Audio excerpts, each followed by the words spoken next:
bitch, I'm in the... Welcome to the show, ladies and gentlemen. My name is Brian. With me always, I am Mark. That's right. And together we are talking shit. Yeah, we're talking shit. Look, I got both my hands today. Mark's got some crippling pain going on, ladies and gentlemen. So yeah, drugs aren't good. He's having such bad issues that I can't even get him to play the video games anymore with me. Yeah, I did great for about a week, and then it went back to the way it was. So, but I got my hands back at least. I can grip certain things, so that's all that matters. Very cool. It's good to hear. It's good to hear that you're better. So for now, but they want me to get a freaking CT on my brain. Well, yeah, because your brain's all wadded up. Yeah, well, it's been like that. We'll talk about that later. So, hey, I heard you watched a movie. Yes, I did. This past week. Yes. What's the movie called? I don't want to say. But I'll bring the director on. How about that? Oh, fantastic. We have the director for the movie? Yes. What's his name? You don't even know his name, do you? Diablo Dean. All right. What is happening? Hey guys, how you doing? Fantastic. So, Mark, I was asking Mark, he just got an opportunity to watch a movie. You sent him a link to watch this film. What is the name of this film called? Dietzenbach's Save the World. And how did you come up with the name for this? Don't know, but I just wanted to come up with something that would be memorable, few words. Because it's just about two sidekicks, two buddies. It's basically, if Dumb and Dumber had never been made, there would be no Dietzenbachs. I kind of used that as I thought, let's come up with something. Two guys, buddy movie. You feel good for them, you feel bad for them. You feel you never hate them, but you always feel bad for them. And so that's it. That was how the name came about. And then a crazy thing is a couple of buddies of mine in Portland. They had a script, and it was a kind of a buddy comedy, and we kind of talked, and they brought me on as a co-producer, and I thought, this is great, wonderful. And then I got the script, and I thought, I'm going to punch this up a little bit, and add a masturbation scene, which is the one you have seen in Dietzenbach's. That exact one, I wrote it because that's what happens when people are doing that. You're out of your own head, you're imagining things.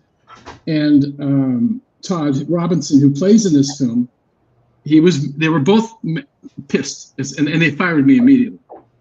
But that one scene is really kind of how I took and built a little world about, with Dietzenbach's.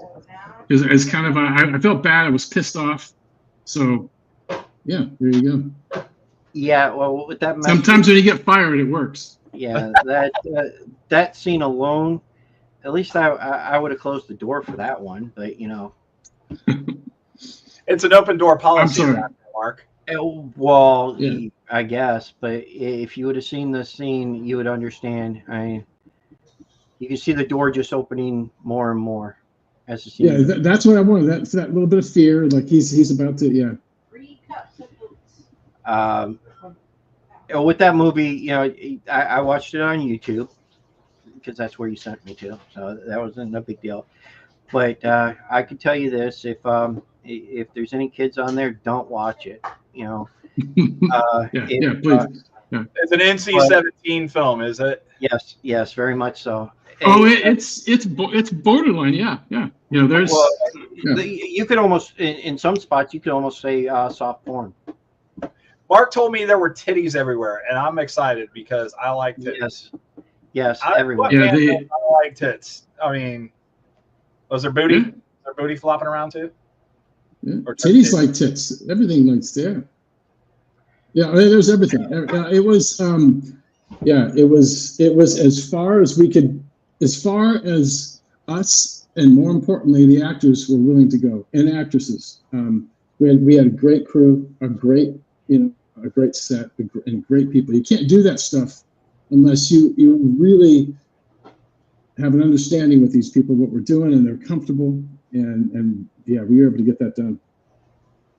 The rest of the stuff was easy.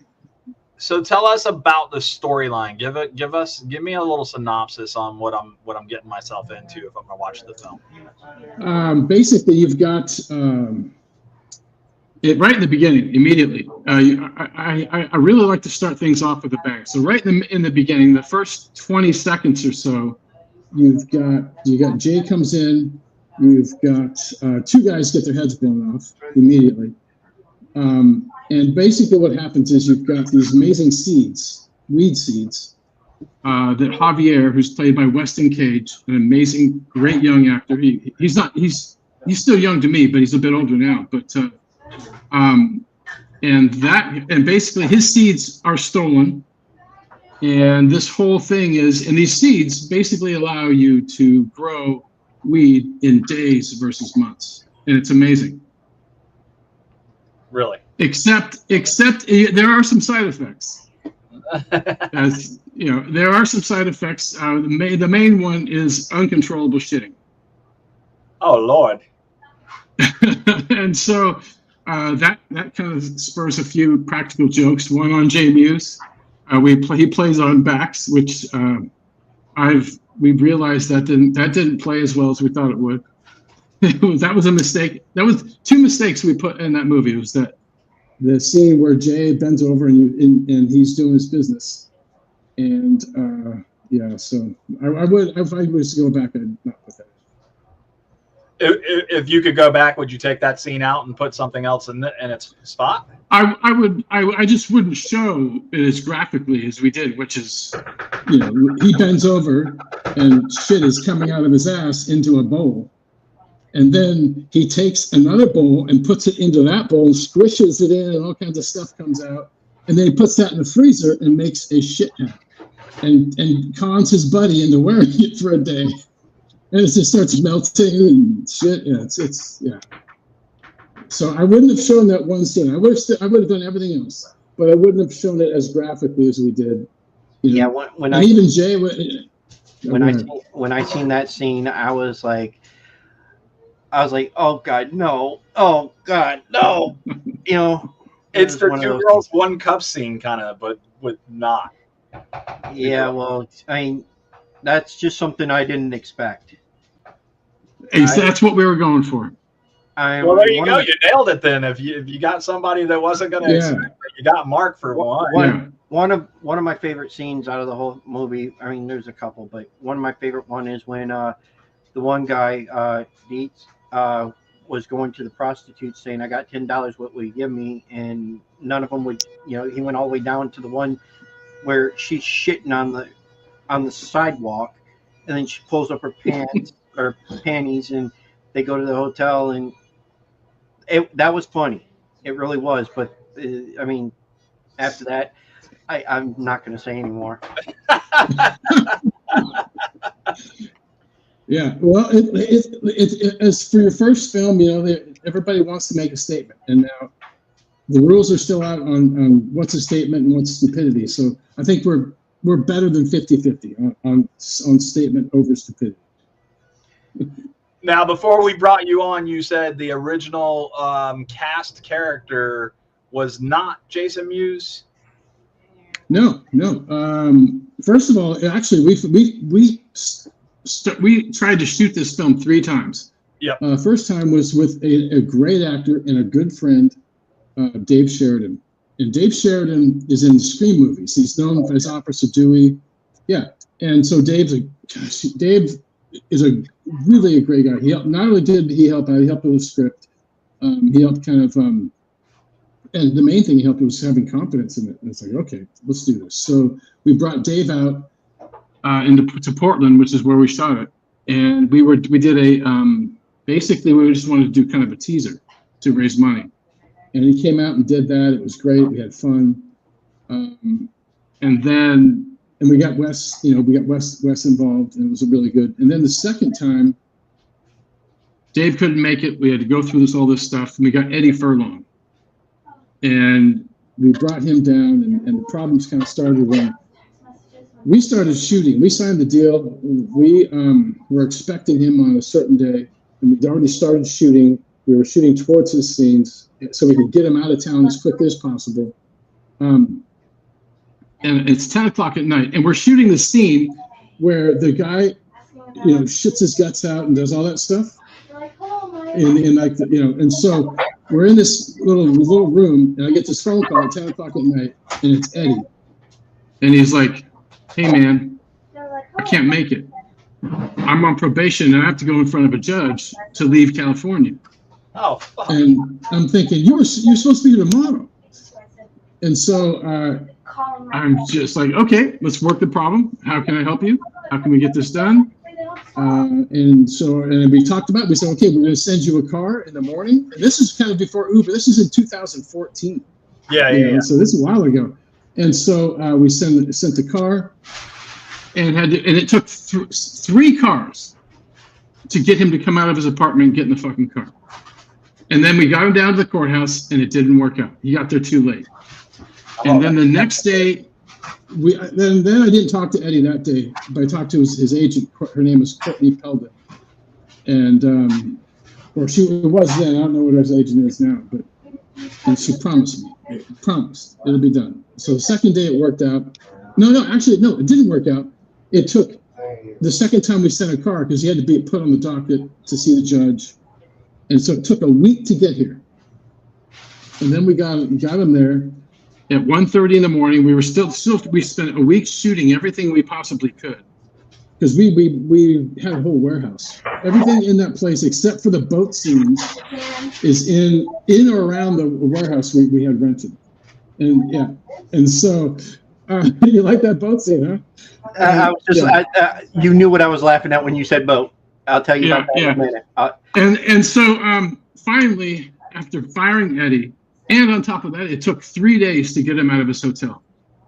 Because, for reasons that other people will tell you, but I can't say, but he would not. He refused to leave for 3 days.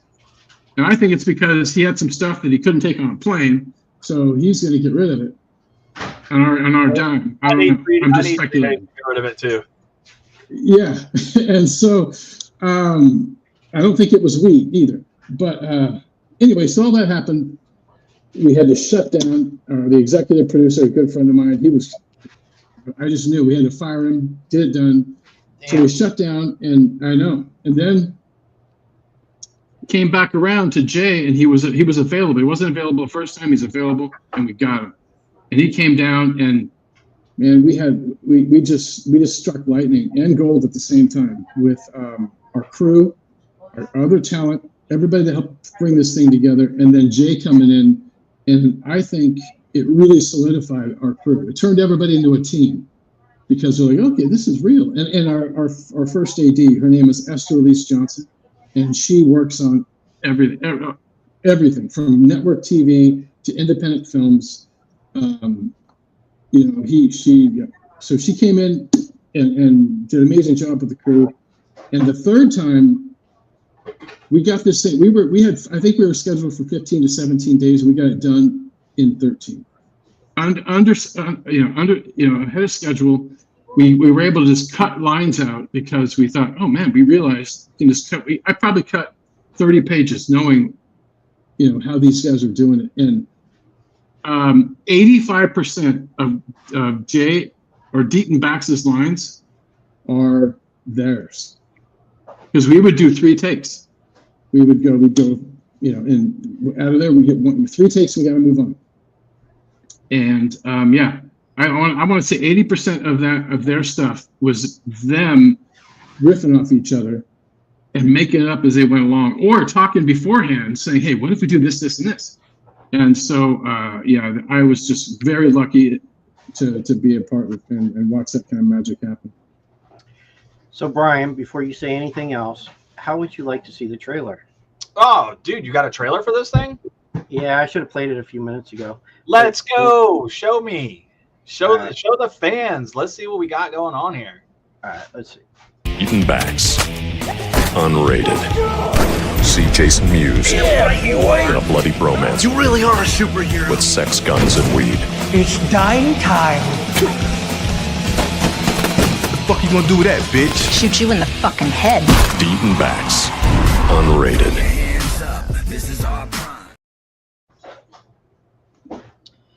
Well, there you go. Thank you, They're guys. kind of gangster, huh? Yeah, What's that? I said they're They kind of ha- gangster. yeah. You got to watch the movie. You'll understand. Okay. There's another trailer that I couldn't show because, well, you know, I didn't want to be kicked off Facebook, so for nudity. But it just Next time, show the boobies. Watch the trailer. You can go on YouTube and watch the trailer for that. Beaten Backs. Yep, Deep Backstage of the World. I think so. It might be unlisted. I might have to send you a link, but if you can do it, We got it in the email. I'll just make it. Oh, good. I'll show you where to find it. Okay. And Yeah. I have it in archives. That way I don't lose it.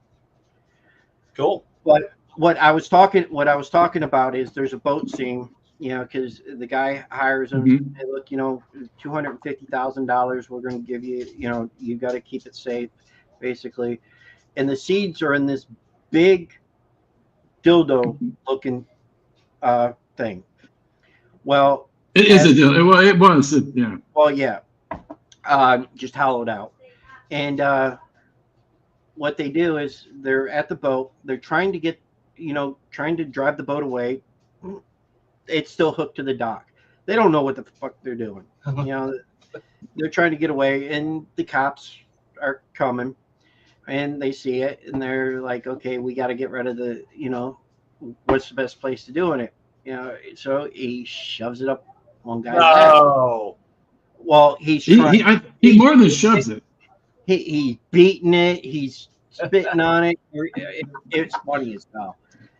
It was a good scene, and it was like it's one of those ones that you have to see it to understand what I'm talking about. But it's funny as hell because by the time it's done, there's about this much left of it out.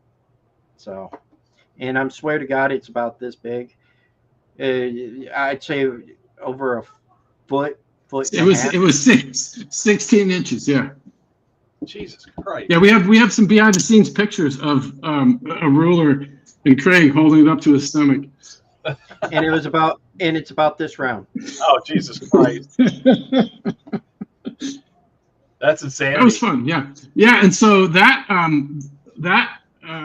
just to put credit where it's due is we were only going to show the camera in front of Bax, and so you just saw Bax's face, and you saw Jay behind him just doing this.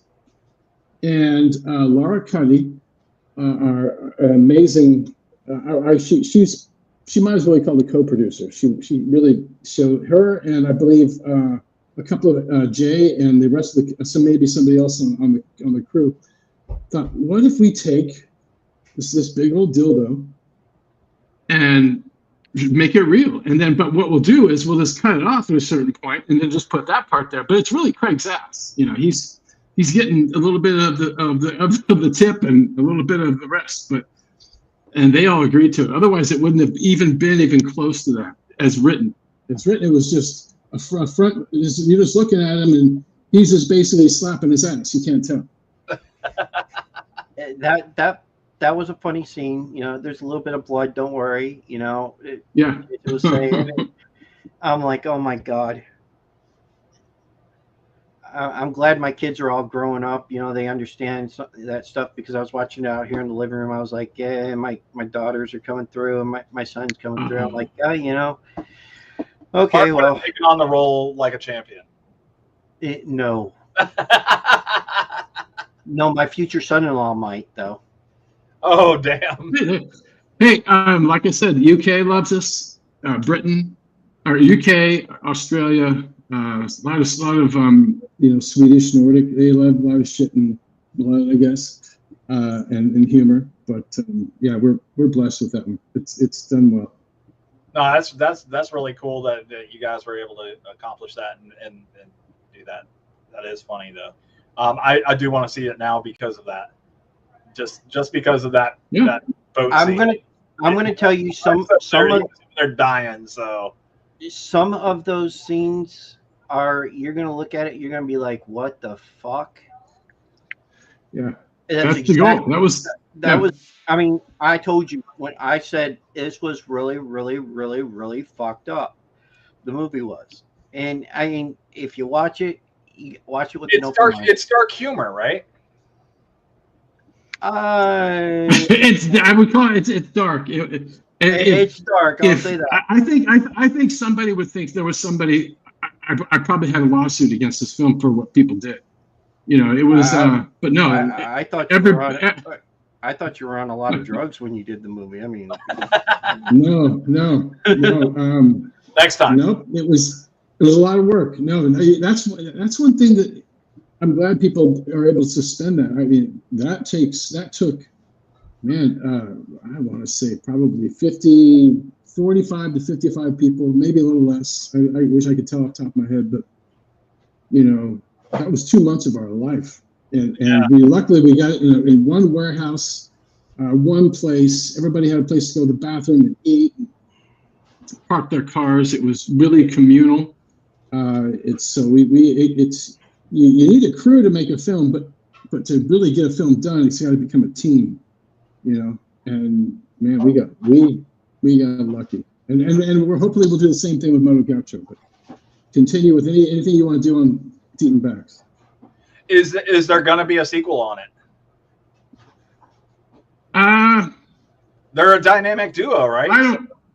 Yeah, it's possible. I don't think the numbers warrant it, and you know, it's possible. I would never say no. I mean, I could always hit up Craig, and it would be Craig and Jay. You know, Craig Michelson plays Bax, and incredibly well. I just cannot stress how collaborative these guys were.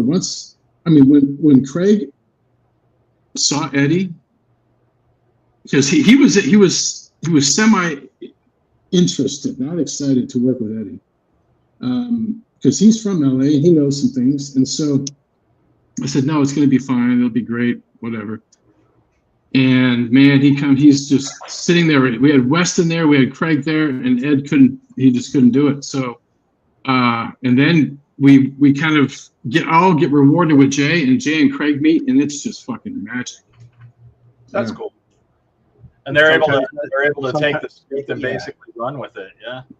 Yeah, and so if we could do that again, I'd love to. I'm not gonna. I don't know. I haven't talked to Jay, and they're doing their thing. LA right now, I mean, is kind of rebuilding. He's okay, but and Craig is Yeah, I see him. I see Jay on TikTok now, so and he talks a lot more. I keep telling him he needs to come on talking shit, but I don't get a response. You're not gonna get a response. Well, hey, you never know. He has his wife runs most of that stuff, and she's awesome. Jordan, she's great. They're a hell of a team, as you can see by if you see any of them and their family doing their thing. But no, he's doing good. Him and Kevin, for when we were introduced to him, they were traveling the world, not the country, but the world, doing stand-up stuff. Where they were just they're doing it themselves. Yeah, they're doing it in the United States right now. Yeah, and they were.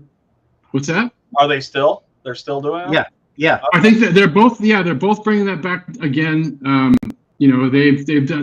So that's why, and they're really popular in the UK, Ireland, all that, anywhere that speaks English, I'm just so happy for them. So yeah, I don't know. We'll see.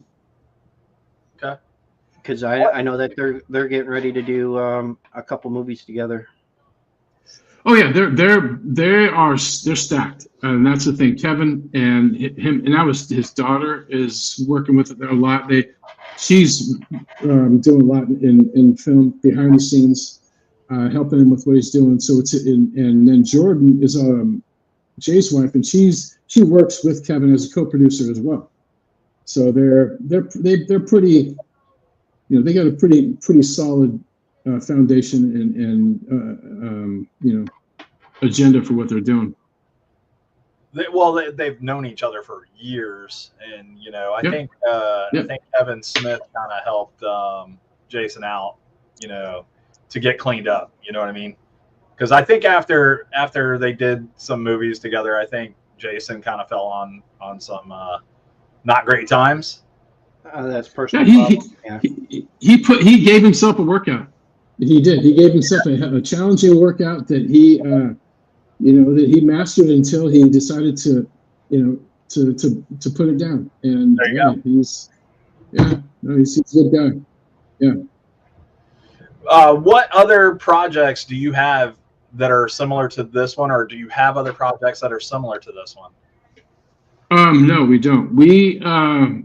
Now our next one is going to be Moto Gaucho, which is written by an amazing novelist, not author, but a novelist named Jeff Johnson, ex-tattoo artist, not just tattoo artist, but he would run shops. He's worked as a tattoo artist from Philadelphia all the way to Portland, and probably a lot of stops in between. So yeah, he wrote it. It's a really good, tight, fast-paced, humorous, dark, action kind of a thriller, where you've got a cartel courier who is Moto, and he's part of a 10-car delivery, a group, 10 cars that are delivering drugs into different places in America. And the reason that they do it that way is and they do it on all of the cars. None of the cars have computers or anything like that. They don't carry a phone. They only talk by walkie-talkie. They carry money. They carry drugs. They don't know exactly what they're carrying, but they know what they're armed. And the movie starts out immediately, and where this guy's pulling into a gas station, and in the second minute of the film, he realizes that America's power grid is out. So the power grid goes down, and he's in this desolate highway with just nothing. So he comes out to his car, and he immediately realizes he's being followed. So the whole rest of the film is basically him surviving on the land where everything's going crazy. Everybody with a gun is using it on somebody else, and he's got this guy chasing him. So he kind of falls back on his skills, and through the guys chasing him, you realize who he is and what he's doing and what he's capable of. And only the good people survive this film, and he's one of them. So and Jeff, being the amazing author and screenwriter that he is, has written 3 of them. So there's 3. There's wow. 1, 2, and 3. Yeah. So our goal is to be shooting this thing as soon as possible. Probably wouldn't be before 6 months, but maybe in Spokane, Washington, and then it'll be out by this time next year. So you guys haven't shot any of it yet? No. Okay. We've been trying to shoot this for 2 years. We had one thing after another. We had a writer's strike, and so when that happened, it was like, well, you can't take a chance on trying to get anybody for your film, because we need people that are definitely SAG members, because you need a couple of names for the film. So we waited that out, and now I'm back around, and I'll be down in Portland meeting with him and our executive producer this next week. So we'll know a lot more then. Okay. So it's going to come together. It's just going to take. Hopefully, this won't take as long as getting your original cast for this other film. So hopefully, exactly, yeah. Have you guys already started selecting your cast and crew members? No, we've got a short list of who we want. We definitely want somebody that's an unknown to play the role of Moto. He's only about 5'6", 5'7", long, Spanish American or Mexican American. But we want somebody that's unknown, because he doesn't speak, he doesn't have any lines. All you see is what he does. No, he actually does. He says 2 words, silencio putas, at one point, where he's saving 2 women from people that, 2 guys that are, going to be killing her. And when he says that, he has a paper mache horse's head on, so nobody can know who he is. So I think it's probably one of a really cementing scene for his character in the whole film. I'm ready to see it. I'm ready to see it. So we do have people in mind for the other two characters. They're named Mammon and Carver. It's basically, it's these two who are fighting each other. He has to survive in this world that's gone mad, and these two are just hanging out waiting to kill him only and get what he has, that car. Mark, which is an old Ford LTD. We have the ability to use older cars because we can, and they're cheaper, they're easier. If we have to, so we're really looking forward to it. We're gonna put Mark in one of these films one day. He's gonna get the shaded sunglasses. He's gonna be mafioso sitting in the back of one of these LTDs. Yeah, nobody's gonna be scared of a 5'4", 200. That's the beauty of it. We got to go see the big boss, and you're not big at all. You're 5'4", so that would be great. You don't think that would be great, dude? Come on, there's irony in this. I know. There's irony in this. I know what you were getting at. Hey guys, let's take a quick break, and when we come back, we're going to continue our conversation with Diablo Dean. Mark, you have some music that you want to play for us right here. Yeah. Guys, this is your chance, your opportunity right now. If you need to get something to drink, go to the bathroom, whatever you need to do. And when we come back, smoke some weed. Do what you gotta. Hey, listen, it's already past 4:20. It's double that right now. It's 8:40. And then when we come back, we'll play a game. Ooh, I know that game. Perfect. All right, here we go.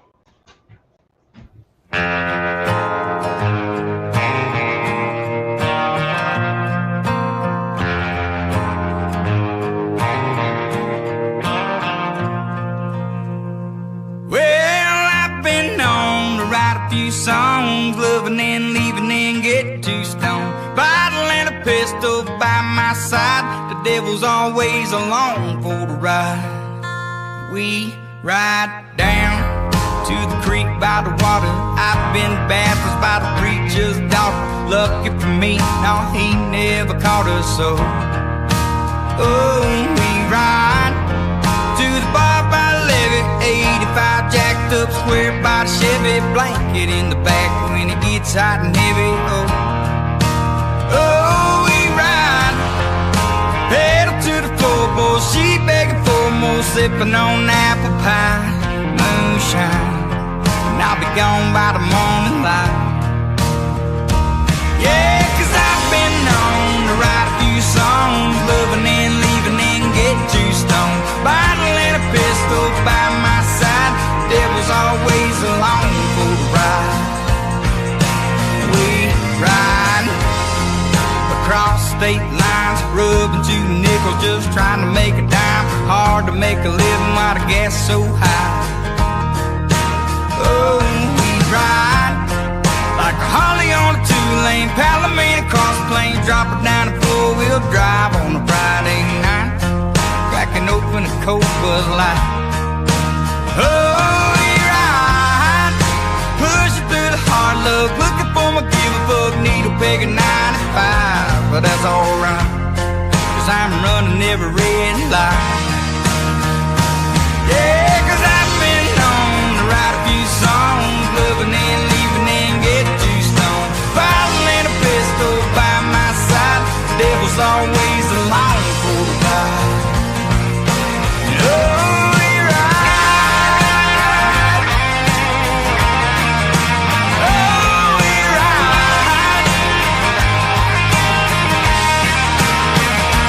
Yeah, 'cause I've been known to write a few songs, loving and leaving and get too stoned. Bottle and a pistol by my side, devil's always along for the ride. Yeah, I've been known to write a few songs, loving and leaving and get too stoned. Bottle and a pistol by my side, devil's always along for the ride. Oh, for that ride, the devil's always along for that ride.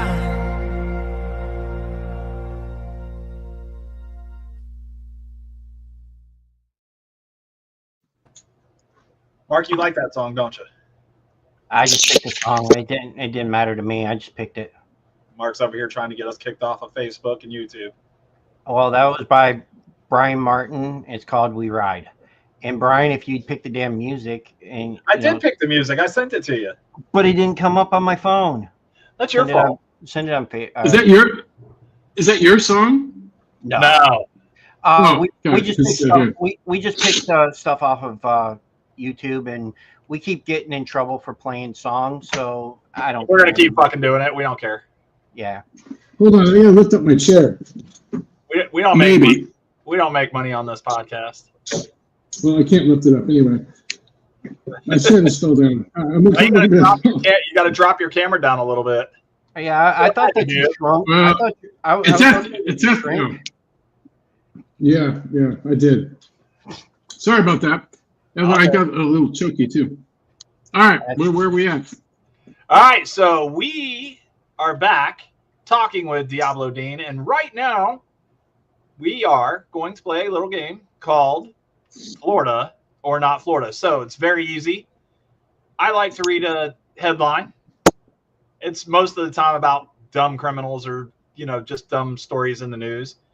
And all you have to do is tell me if that happened right here in our state of Florida, mine and Mark's state of Florida, or if that happened somewhere elsewhere. You don't have to tell me where, but if you know where it happened, or if you think you know, and you say, hey, that definitely happened in Oklahoma, Mark can give you an extra point. Guess what? The points don't mean shit. That's right. We're going to do it. It's going to be fun. We're going to see how many of these you can guess. Okay. You guys ready? Let's do this. Mark is your competition. Mark doesn't know the things that I'm going to read here. So I didn't even send him headlines this week. No. All right. How about this one? We'll start with this one. A fugitive was busted after venturing out of hiding to buy Call of Duty, the video game. So fugitive got busted for going to like a GameStop to go buy the new Call of Duty game. Yeah, that's not Florida. Diablo, what do you think? Did that happen in Florida or Florida? Man, that could happen where I live. I'm going to say no Florida. That's right. It is not. Did not happen in Florida. Did not happen in Florida. It actually happened in Britain. Believe it or not, that guy had to go Britain. That guy had to go get that game. All right. Here's our next headline. Hold on, I'm listening. Say cheese. Say cheese. I can't. A burglar got busted. I can't. What's up? Oh, go ahead. I'm good. A burglar got busted. Yeah, the headline is Say cheese. Burglar busted thanks to Cheeto dust in her teeth. She was caught orange-handed. Absolutely. For busting into a home in blank. Yes, Florida. Okay, Diablo Absolutely. says Florida. Mark, do you think that happened in Florida or not? Florida, sir. I'm going to say not Florida. That is correct. It is not Florida. It was actually Oklahoma. Wow. He busted into a home during a home invasion, and what got her busted was the Cheeto dust on her teeth. It's never what you think. Yeah. Exactly. All right, here's a good one. This one's from a little while ago. A woman was arrested for sex outside of a hospital.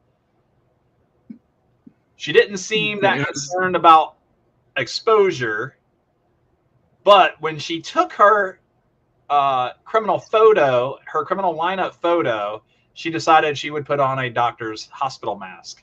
I don't know what the hell them things are called. Just the mask thing. Surgical mask? Sure. Yeah. COVID. Yeah. A COVID mask. COVID mask. Yeah. For her criminal mugshot. Did that happen in Florida or not Florida, guys? Florida or not Florida? I gotta say Florida because it's yeah. Guys, you got it. It is absolutely 100% Florida this time, unfortunately for us. All right. Can I tell you a little story about doctor's jackets? Yeah, I had a job. I used to work in a hospital way back in the early 90s, like 92, 93, 94. And I was a transport for the CT MRI department. I would go and get people that were patients, go to their room and get them onto the stretcher and take them down. And they had this rule that you had to buy your own, medical jacket, and it was supposed to just go to your waist. And I'm like, I'm not doing that, because I found out where the doctor's lounge was. In the doctor's lounge, they had the doctor's jackets that went down to your ankle, like down to mid knee or mid like lower leg. I'm like, fuck that, I'm just gonna take one of these. So I would wear a doctor's jacket everywhere I went in the hospital. And so and the doctors would get mad. They're like, you're not supposed to do that. I'm like, well, okay. I just kept doing it because I'm not going to buy my own. And I really liked, it gave me just a little bit more access and ease doing my job. So I did that for the whole time. I think I worked there for 3 or 4 years, and the doctors just got used to it. They didn't care because I wasn't horrible. So yeah. Hey, listen, you were helping them it's out. easy. Yeah, and my point to that is it's easy to get doctor's gear. You just got to go to some of the break rooms, and it's just fucking hanging there. You're gonna have to get into the hospital for some of your movie stuff. Then, hey, I need props. Let me get. Hey, let's grab that. Yeah. Yeah. Props. No hospitals for me. We all that. Yeah. My goal of making films is to. Are you familiar with when you have to go from one location to another location? It's called a company move, and that's where everybody had like 40 to 50 people and all of their gear. Well, maybe 10% stay because you'll have an administrative office and some other stuff going on. But everybody has to go all the way to another place where there might not be as many bathrooms, all this stuff, So and it just, all that means is it sucks time and money. Time is money, money is time. It's all the same thing. And so for us, with Deaton Backs, that's why we found one warehouse. All of those rooms, everything in there, we built, the walls, and we did everything. And, so that's how we'll do everything. We'll never go to a hospital. And if we do, we might just turn a room into get some stuff from Goodwill. Yeah, and that's the thing about this film. You could do something. It looks, from when we shot this thing, we had our amazing camera department. Nathan Coltrane, Brian Greenman, and his team. Oh man, they made this. I mean, we have moments, as you could probably attest to. There are moments. We used 7 minutes of the footage we shot with Eddie, because we had to shoot stuff to try to get us, because he wasn't going to be there. But we realized that camera wasn't to the level we wanted. So there's 6 minutes in the film, and I'm sure you can tell, like the opening scene, that was shot the first time, and you could tell the camera, it looked a little bit different. We couldn't up-res it the way we wanted to. But then once we got Nathan and his team in there, they made this thing look as cinematic as possible in 2014. So we're very grateful for that. Especially like the did you guys see what do you think of the did you watch the post-credit scene and the song? Actually, no, I did not. Well, we were really proud of that. Yeah, we produced a rap song with this rapper. You ever heard of a guy named Eazy-E? Oh yeah. Yeah. Okay, so a friend of mine in Portland got us in contact with Eazy-E, and we're like, we want to make this song, and we want it to be a rap song, and we want it to be for the post credits, the credit, all the credits. So you have this song. It's called the Keith Army Anthem, and he's like, I don't know, and he goes, it's 40,000 per verse. For every verse of the song, it's $40,000. And that was no music. And I thought, well, that's interesting, and thank you for your time. We can't do this. Do you know anybody in Seattle or up here in the Northwest? And he's like, yeah. And he says, you need to hook up with this guy named Out of Sight. I'm like, and part of me was just like, okay. And he sends me this guy's contact info, and I'm like, okay. So hit him up, boop, boop, boop, hit him, emailed him, and this guy's like, yeah, we can make you a song. You do this and this, and and so we're like, okay, how much would it cost? And he told us, and in 2014, it's $5,500 to make a song, because he goes, I'll just charge you my studio time, and we're like, okay, and so yeah, this guy makes this song called the Keith Army Anthem, and it plays through all the. And we have a post-credit scene where Weston Cage's character, you see him get killed in the film. He takes a bullet right in the forehead. I did see that. Yeah, so you saw this. So, and did you notice his big, Yep. Yeah. So we gave this guy an enormous talk. His tattoo. Yeah. Dick. Yeah. Right. So we made a 14-inch. Phallus, this, and it was these guys, Jeremy Garner and Hunter. They did such an amazing job making our props, like the toes scene. You see that toes scene was pretty good, where you hit the hammer on the toes. Yeah, that was a prosthetic foot made by guys that had blood that would pump in there, and we only had one take on that, And yeah, Jeremy Garner and Hunter. Gosh, I wish I could remember Hunter's last name, but they did the. They helped us with the shit. They did the shit hat. They did the bloody toes, and they made that dick. That was stretched and then tattooed onto. Oh. And the tattoo is a picture of his parents right after they conceived him. That we have in right there is 6 foot, like a picture that's sitting right there. So the tattoo artist can look at this huge picture that's like 6 feet wide and 3 feet tall, held by a wonderful actress named Janice Housel, in a wig and topless. And yeah, so they're just tattooing this thing. And we had these, and if you look at that, the people that did our post work did such a good job. I mean, because they show, if you stopped it, you see where the tattoo gun is, and they have it stretched out. It's the picture, so that we got really good, really lucky with a lot of good people. Just to let you know, that the song that you're talking about is actually on YouTube. Oh, Keith Army Anthem? Yep. Well, good for them. I hope it's getting lots of views. I seen that earlier because I was looking through to see if there was any other trailers that I could, download, and I just happened to see that one, and I'm like, dude, I didn't think that was going to make it on here. So, but there you go. Yeah, and so. Yeah, so there you go. So it all came together very well, and we also got the opening song, "Bad Motherfucker." Yeah, Ilya is a great guy. The guy that Biting Elbows that did that song. We licensed that song. We got. It was really. We felt pretty lucky about that because that song has helped us. That probably gave us 50% or helped us with 50% of our viewers.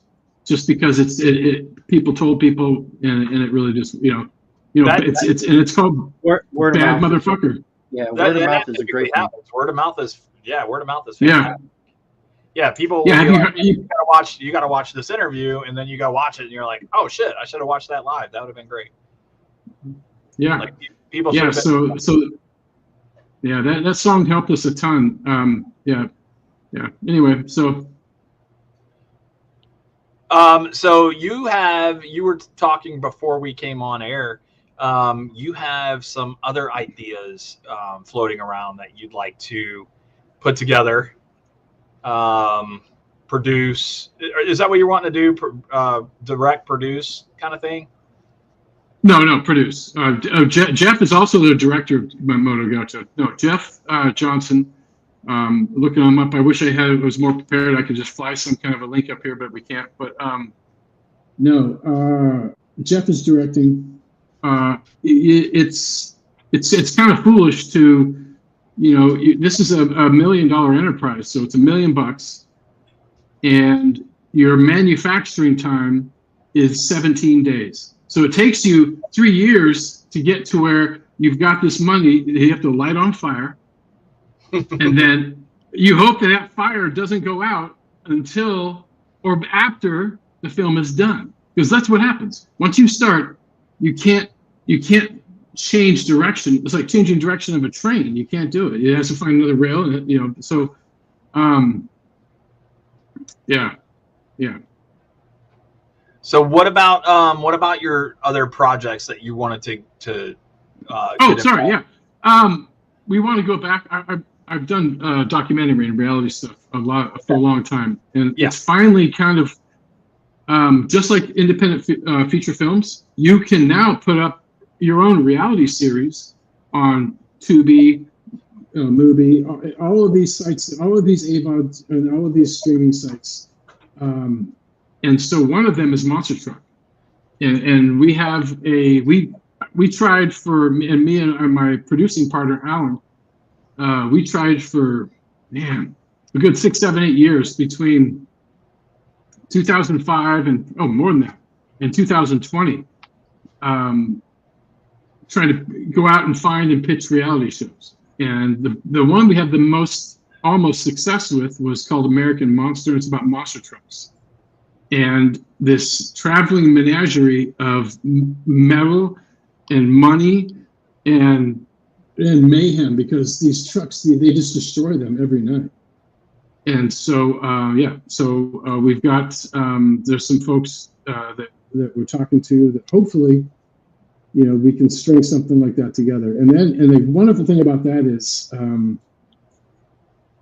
all you have to do is capture what they do. You just have to stay out of their way, but be in their face, and get them comfortable enough to never even look at the camera. And if they do, fine, but they just get comfortable. And once that happens, and these guys are good at it. That's what they do. They perform. And so, so I'm hopeful about that.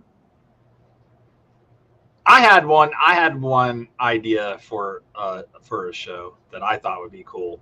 There's a lot of hey, you can't say that live on air. You have to do the other one. Yeah, because then other people will talk. Yeah. No, I mean, send me an email. No, I mean the other one. The one that's not X-rated. You have to do the other one. Oh. Come on, Mark. It'll be fun. So to just kind of back up a little bit, before you did this film, what other projects were you a part of as well? I know that you had to. Reality shows. Man, I pitched. We've had in 1999. Reality was just kind of coming into kind of awareness, and people were looking. And I'm looking at that, going, "All you got to do is find people willing to do that for free." Yeah. And then you go and you pitch it, and so I was kind of naive about the pitching part, and just went full speed ahead on finding interesting people. So the first thing I did was I thought, what would people want to see? What kind of a job does somebody have that everybody's aware it exists, and they know it probably is kind of interesting, but they never do it. And I thought to myself, Undertaker, somebody that is a mortician. Yeah. We called it, we just called it the Undertaker. And so what I had to do was I just started calling people, like people that ran cemeteries, that ran the whatever. Typically it was a family. Mm-hmm. Almost all the time it was a family that ran, and it was, and their dad did it, their grandpa did it, whatever. And I said, here's what I'd like to do. I would like to follow a person from death to the time you pick them, or from the time you pick them up until the time they go on the ground. And they're like, why would you want to do that? I'm like, because it would be amazing. It gives people insight to what happens, how it works, everything we can. And I found this guy in Idaho, And nobody was interested.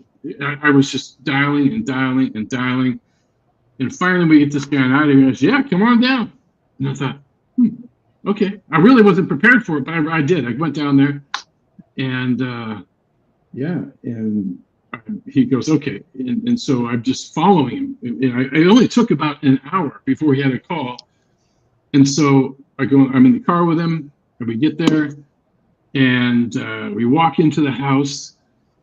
And I wasn't expecting somebody to say, what the fuck is that camera guy doing here? So I didn't really have a comeback. And he goes, he's just here for insurance. Don't worry about him.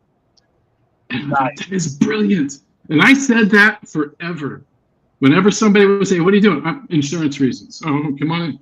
You know, give a shit. So, so that one. And what happened was, this was 2 daughters and a son, and the son didn't really give a shit what happened. He was just, he didn't know, he cared, but he wasn't going to be a part of it. So the daughters, the next day when they showed up at the funeral home, or no, 2 days later, one of them pulls me aside and she just starts talking. You know, Bethany, I can't trust her. You know, she starts talking to me, but through the camera. She's not talking to me. She's talking to the camera. And I thought, how do you feel about that? I just started saying, just trying to keep them talking. And then the other one would realize, what did you say? What did she say to you? Nothing. Are you sure? Did she talk about this? So I realized really quickly that this could be a thing, you know. And but I didn't have any editing capabilities. I could just shoot. So then I get back home and I have, and this is when we're shooting on 8mm tapes. So I had this plastic bag of about 75 8mm tapes that were full that I had to convert to digital so that somebody could edit this stuff into something I needed. So it took a while. But ultimately, that was the first one. And then I just did a bunch of stuff. And we did a bounty hunter show, which was great, in Washington. I spent 3 months in the back seat of a Dodge Charger, painted white with police lights. Going out and busting people. I mean, it was called Tango Down, and that one we got greenlit a few times, which is where a production company in LA will go and, well, we're going to greenlight your show, and then we're going to pitch it to a network, you know. And so and that was one of 30. We did probably 30 different shows on everything from my Alan, our other co-producer, he goes, what if we have people wrestle octopus? And I'm like, what are you talking about? He goes, watch this video. And there was a video of somebody in Africa that was, they would go down, and that's how they would get them to eat. They would have to eat, and they would go down, and they were only successful. They would make contact 100% of the time, but they were only successful bringing up an octopus without getting hurt like 20% of the time, because they'd have this thing. They're big. They put their arms around you and they try to fight, and you got to get up to you got to get up, and because they wanted bigger ones. And so we're in Portland, Oregon, and we're like, what's the closest octopus? Well, it looked like the giant Pacific octopus. They're all over up in this, like the Tacoma Narrows, and up in some stuff up here in Washington. And let's do that. And we found some people that would want to, like, we'll do that, we'll wrestle. And then we found out how it was extremely illegal. You can't do it. Yeah. And so we only found that out because the wife of one of the guys said, this is illegal, guys. Look at, and she had it on her phone. And then we thought, so that killed that. But so we've done lots and lots and lots of stuff. That's a way to ruin a party, isn't it? It's illegal. Yeah. Yeah. Well, yeah. They didn't tell me that until I already ate the manatee. So, I mean. Yeah. What do you want? And on top of that, we'd be responsible. Yeah. Yeah. So anyway, so right now, we've got, I'm thinking, monster trucks could potentially be, worth taking some time. And I can send you guys a trailer that would look like it was shot yesterday, but I shot it 9 years ago. Okay. I think that would be interesting to see, because you see everything else, and I'm not one for watching stuff like that, but because I'm not one for reality shows. But that one I probably would sit down and watch because I've watched racing, I've watched wrestling, I've watched all these other ones. So yeah, why not? I watched one reality show, and I don't know why I started watching it, but it's just Bullshit. You watch a lot more. I watched one. It was called The Traders. It was fantastic. No. You watched that one with your wife. It's what? The Traders. Not Traders. The one with the guy with the big neck. The guy with no neck. You're talking about? No, I don't watch that. She watches it. It's you still watch it if you know that. Nah, it's 90 Day Fiance. I don't watch it. I don't know. I just know the guy. I know the Ed guy because he's got no neck. Sure. He reminds me of you. Hey, I got a fucking neck, so bite me. We're gonna get him on the show, Mark. Okay, keep trying. I'm trying. We'll learn more about him too. All right, so we talked about the movie. We've talked about what you've got coming up. Future plans other than monster trucks. If the monster truck thing doesn't work, no, hell, it could still work. And I don't know. Then thank you. That's a good question. I would just keep on doing. Actually, just films. We want to focus on getting these films made. Moto Gaucho, Jeff. I'm just grateful that he's willing to share his work. Not only do we have Moto Gaucho and however many iterations of that we can make. Mm-hmm. He's written a screenplay on a novella he wrote called I Shop at Laney's, which is just an amazing, quick, biting, amazing short read that leaves you wanting more about a giant belt buckle in the desert. And so that's that. He's adapted that to a screenplay that I'm grateful and hope that I can not fuck up and create a film out of it, or we can, the two of us. But then he's probably got, I think he's got 6 really solid, completely solid screenplays, and then he, as we were working together, he's like, okay, so what you're saying is you want fewer pages, condensed script, fewer locations, and maximum attraction. Yes, and he was able to just do that without compromising anything. He put the same amount of texture and reality into every scene, except in a way that allows us to shoot something for $1 million, which sounds like an ungodly amount of money. It's so much money. I want $1 million. Yeah. And so, that's, and I think, and if it wasn't for a script like that, that's the first door you have to open. Is they have to go, what are we paying? What's what's going to take us to the promised land? And you have to, that script. Mm-hmm. And so, and then if they're not so much into a script, you can really show them, well, this is what this script can get us, this kind of talent. And once they can see the talent, then that kind of hooks them. Yeah. All right. Well, listen. What about your profile? How can people get a hold of you? If here's the thing, we have a lot of multifaceted people on this show. We have actors, actresses, musicians, directors, writers. We have just a multifaceted amount of people here. Wrestlers. We have them all. Wrestlers that want to become actors. Yeah. You got to think about this. Yeah. They're fantastic at it already. Just teach them how to read. Hey, ours. They know how to read. No, I'm talking about like doing the lines. But anyway, the big thing with that is how can our followers, how can our viewers, how can these folks get in touch with you if they feel like, hey, I think I'm worthy to come and work for you, or hey, if you're looking, I'd love to get in touch with you. Or obviously, the best way is LinkedIn, I'm on there, Diablo Dean. Instagram, Diablo Dean 1.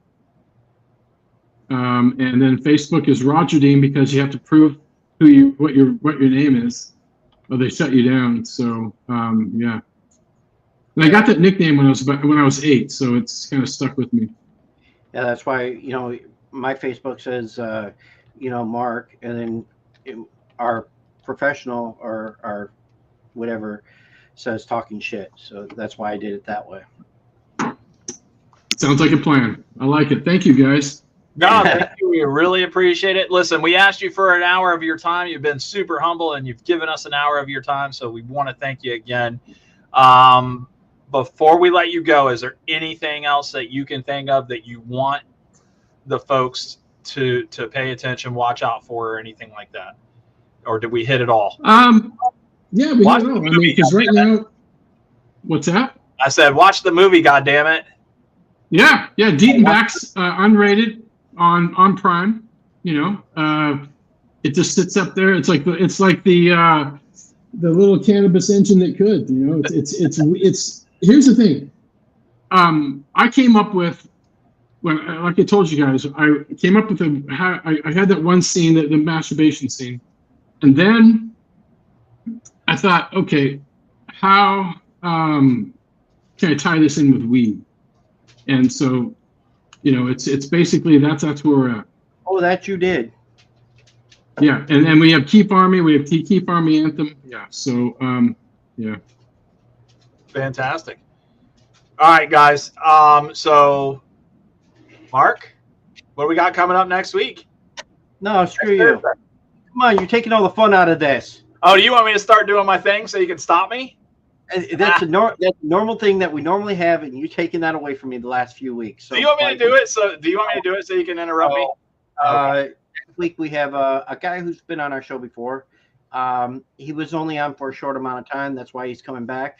He's a musician. He's an actor. He's in a few movies that we know of. Killer Pizza, Blood Loss, Friday the 13th fan film. Mm-hmm. His name is Colin, and I'm going to screw up his last name. It's Foyle. Foyle. It also look like Foyle, but okay, it's Foyle. It's got to be Foyle. Okay, we're going to find out next week. We're going to find out next week. I probably butchered it. And then after I tried, you dingus. Yeah.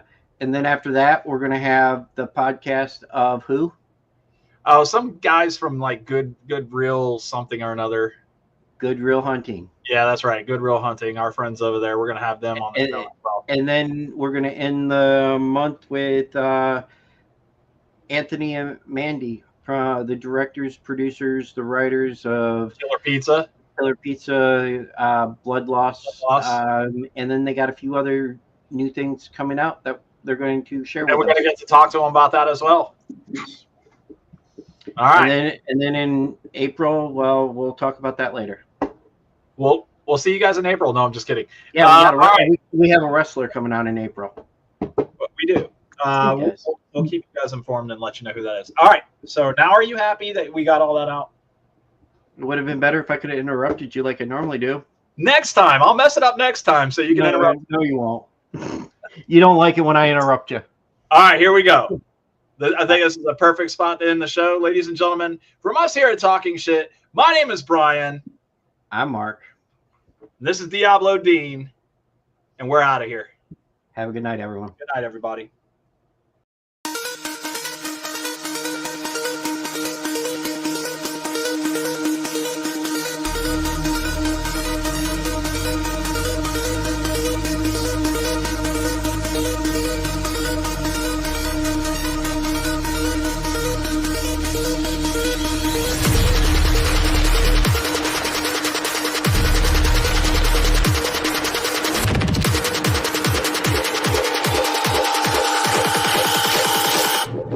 Bitch, I'm in the